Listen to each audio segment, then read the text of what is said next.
All right, kids, 6 years ago this month, Puff Daddy, Puffy, P. Diddy, Sean Combs, whatever you call him depends on your age and if you know him personally, tweeted out, "Shout out to black women just because." So what Puff Daddy did there, I'm older than I look, was a sample, just an example of not only what black people have come to expect from one another, pumping each other up, but what white people demand of us, to take care of our own communities. Now, usually at around this point in my videos, I would use a compilation of clips to prove that an argument exists. In this case, telling the melanated among us to take care of our own communities. And this seems like the type of thing that conservative political pundits and politicians would say when black, brown, and native people talk about the blight of the hood, the plight of reservations, and being placed in American ghettos. But I don't need to do that.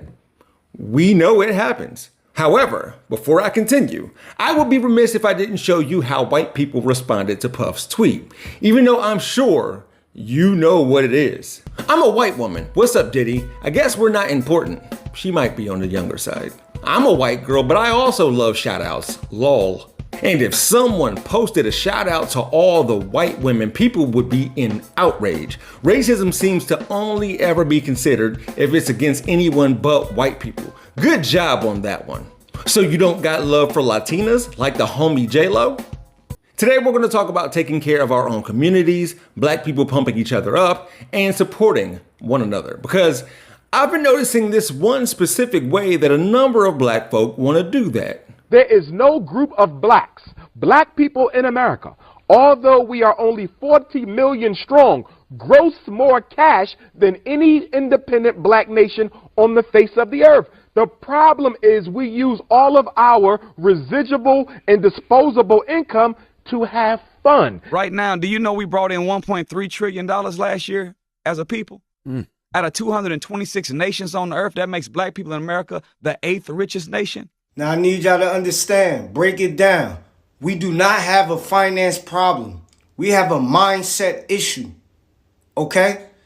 Everything that you just seen is obtainable, but y'all rather go party. Black spending power reached a record $1.6 trillion in 2021. The ability to buy, save, and invest more than doubling since 2000. Pause it right there for right now, but that's right. It's being predicted that black America's buying power will grow to more than however many trillion dollars by 2030, up from $910 billion in 2019. According to Finura.com, black consumers are a critical part of the U.S. economy now and will continue to be in the coming years. With that said, we're going to focus on what black people are spending our money on, why that is, and whether there's anything we need to do about it. Any of it. As you'll see today, there may be opposition to black buying power, and it isn't who you think it is. Or is it? Let's start with what we spend our money on. Supposedly, this graph shows average spending patterns for U.S. households in 3 income categories, one just below the poverty line, one at the middle of the income distribution, and one at the top of the distribution. NPR suggests that a huge chunk of everybody's budget is reserved for housing. For example, poor, middle class, and rich families spend similar shares of their budgets on clothing and shoes and on food outside the home. But poor families spend a much larger share of their budget on basic necessities such as food at home, utilities, and healthcare. Rich families are able to devote a much bigger chunk of their spending to education and a much bigger share to saving for retirement. Plus, this article from CNN suggests that housing, food, and transportation are some of the biggest financial stressors for each income group, particularly for the poor. Additionally, this Market Watch report says the wealthiest families, the top fifth of earners, spend around 65% of their consumption on luxury goods and 35% on necessities, according to this study, which looked at spending habits between 1984 and 2014. Middle-income households weren't far behind. They spend 50% on luxuries and 50% on necessities. Notice that these stats aren't exclusive to a certain race, but those who make up a socioeconomic status. The culture is among class. Even the lowest income families, the bottom fifth of earners, spend 40% on luxuries and 60% on necessities, according to an economist for Deutsche Bank Securities. But see, it says that the Deutsche Bank report defined luxuries as goods or services consumed in greater proportions as a person's income increases, like eating McDonald's, and necessities as those goods or services that make up a smaller proportion of spending as a person's income increases, like smoking and lottery ticket buying. We'll go into detail about this later on in the video, but what's considered a luxury? What's considered a necessity? Because what's considered an essential purchase varies depending on a double standard. Anyways, some may be yelling at the screen right now about Jordans and iPhones and Fendi. I got you. So why do poor people and lower class people, well, this stigma will be stuck to black people, so I'll just say black, seem to have poor spending habits. Well, it's more likely that higher spending by black people is the result of what's called status signaling. It's an economic theory akin to, you have to be twice as good just to get half as much. That's from the ancestors. We have to dress the part just to get the part that you already have. Said Dre from Blackish. If you look good, you feel good. If you feel good, you play good. If you play good, they pay good. Deion Sanders. That's why. Just because you're poor doesn't mean you have to look like you're poor. We get that until we don't. We as a country treat poor people poorly. Trying to get through something like a job interview while looking like, well, Mark Zuckerberg, Bill Gates, and Warren Buffett seems hard. Kanye may have made it fashionable to look poor, but he's still a billionaire who doesn't have to consider his appearance when it comes to going shopping or getting a date. So people splurge on things that others in better circumstances and situations don't deem to be expensive. Spending money they don't have. For an example of this behavior, researchers examined Google search trends across the US and found that people in states with relatively high income inequality were more likely to search for luxury brands than those in other states. Looking for the latest from Ralph Lauren, for instance. These Google searches occur more often in Mississippi than in Iowa, and in New York than Nebraska. Basically, people living amidst greater income inequality are more interested in luxury goods.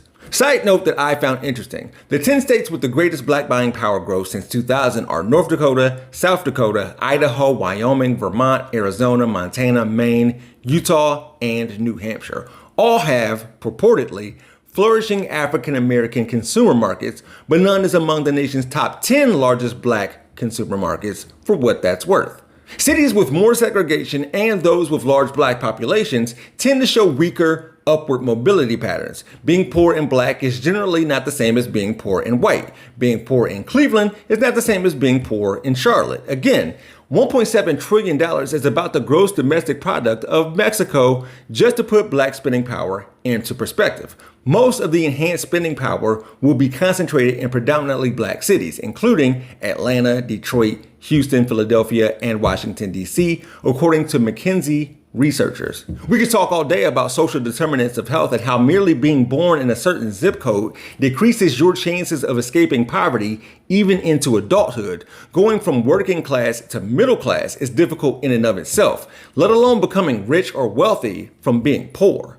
And how is somebody supposed to move from the lower group to the higher group? Education is key, wrote Peter Timmon in The Vanishing Middle Class, Prejudice and Power in a Dual Economy.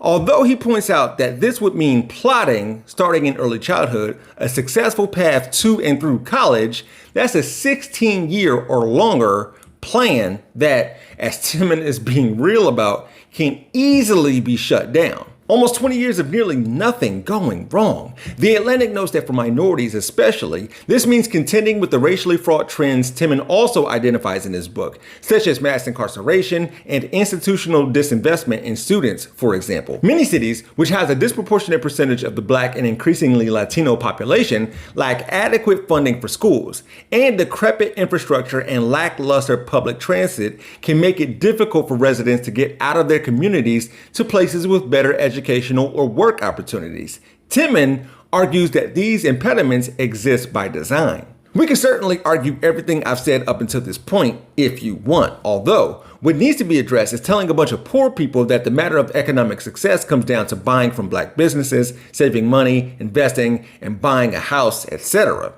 Not appropriate. They probably would if they could. If you're going to bring up black folks' $1.7 trillion in spending power, you need to be aware of other opportunity measures and or acknowledge them. So I'm going to unpause the rest of that CNBC clip from earlier because there's something missing from this discussion and discourse that many don't want to admit. That growth exceeding the full U.S. economy, but actually lagging other ethnic groups, Latinos with a 288% increase, Asians with a 388% increase in spending power. However, other groups, they've also seen an increase in their net worth. Black Americans instead have seen their wealth actually fall by 14%. And with the S&P gaining 27% last year, the value of U.S. homes increasing by 31% last year, many black leaders are asking the black community to really rethink how it spends. Frank Holland there will go on to say that home ownership, typically the biggest wealth builder, has fallen 3% since the year 2000 in black communities. Black families accumulated $300 billion less than white families and saved $5 billion less. The racial wealth gap is more than $11 trillion.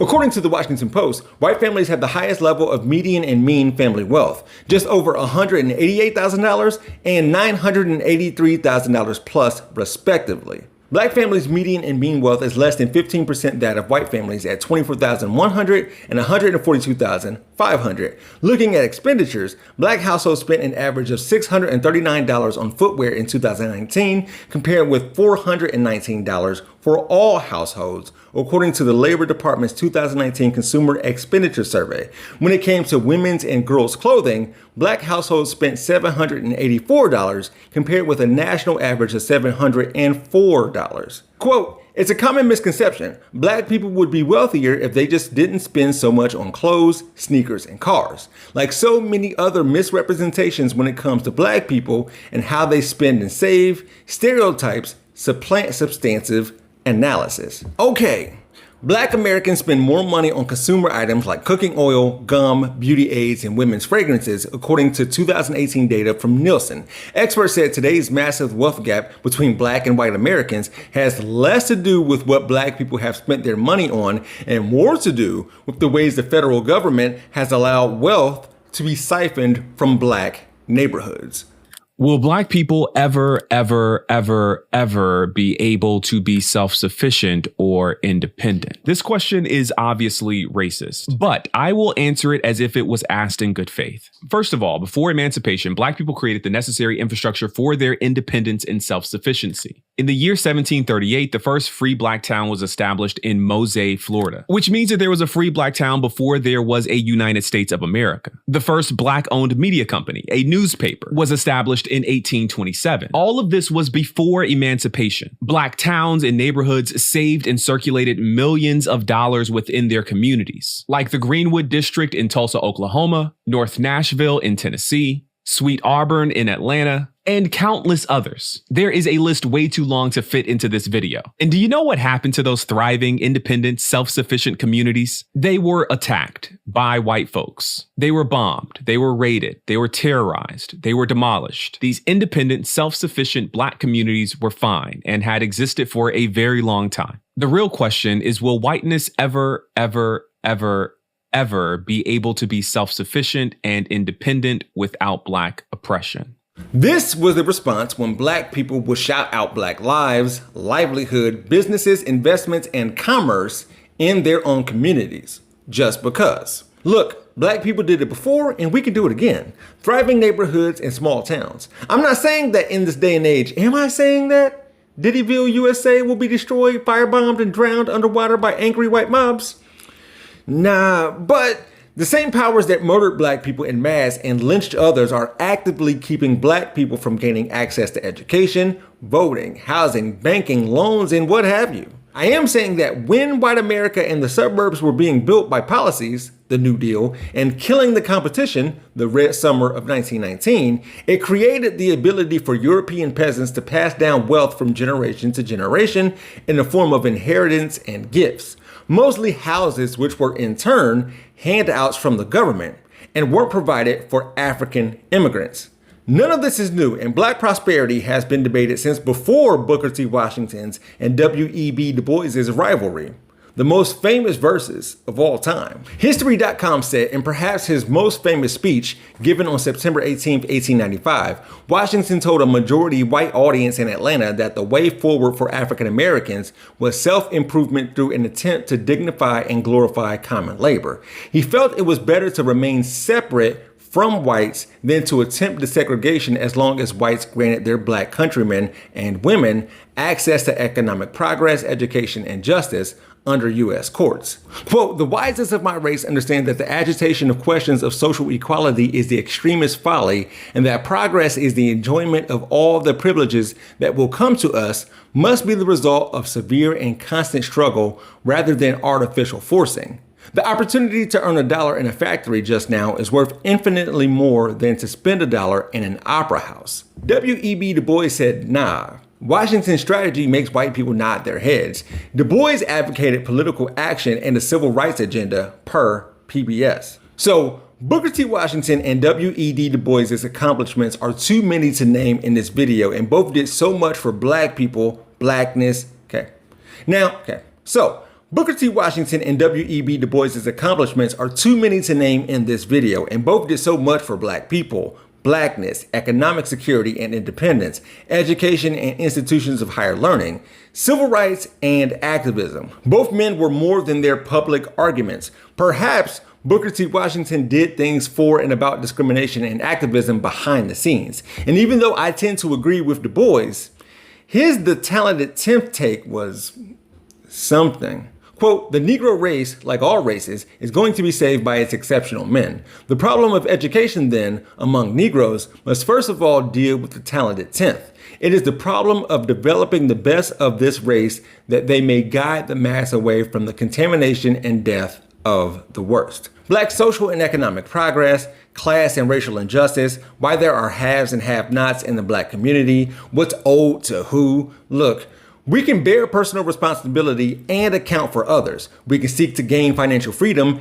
and demand for federal policy, not wait for it or rely on it. The same people who complain about, say, our lack of supporting black businesses, and they're right, by the way, are the same people who don't see that as a microcosm of how much of a huge undertaking it is to have people who aren't a monolith come together. Don't we go who all in there when there's a black function? I know I do. I can't even get people to mind their own business when those who use SNAP, EBT, or food stamps buy lobster and shrimp. Yes, Timberlands are expensive, and they're high quality boots that can last long and withstand the elements. We're forgetting that a new smartphone is not only a phone, but access to the internet, a camera, camcorder. We need these. Mine has a notepad and a stylus. As a society, we seem to be under the impression that lower income families need and deserve access to fewer things than everyone else. Less nice things, less good things. Kate Barras, a Harvard Business School assistant professor, and Serena F. Haggerty, a PhD candidate in the Business Administration PhD program, conducted 11 experiments to show that there's a double standard that they call permissible consumption, or what is deemed socially acceptable or not for others to purchase. They found that relative to higher income earners, people with lower incomes were judged more harshly for what they chose to buy, even when the two groups made identical consumer choices. In one of those studies published in June of 2020, participants were shown 2 gift cards that would be given away, a $100 credit to Trader Joe's for groceries, or a $200 gift certificate to Best Buy. For one group of participants, the recipient was described as a higher income individual. For the other group, the recipient was described as lower income. Participants then selected the gift card they believed was most permissible for the research team to give away. While 53% chose the Best Buy gift card for the higher income recipient, only 25% of the participants did so for the lower income person.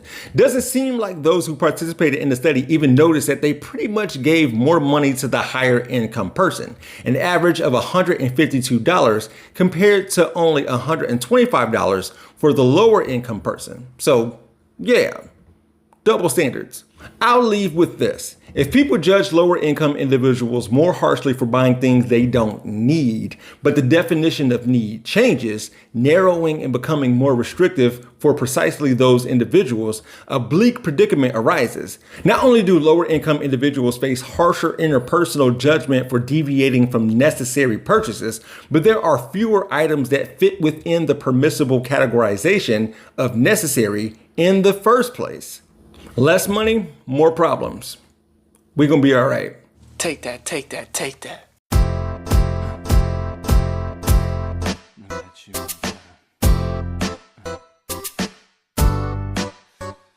Sexy.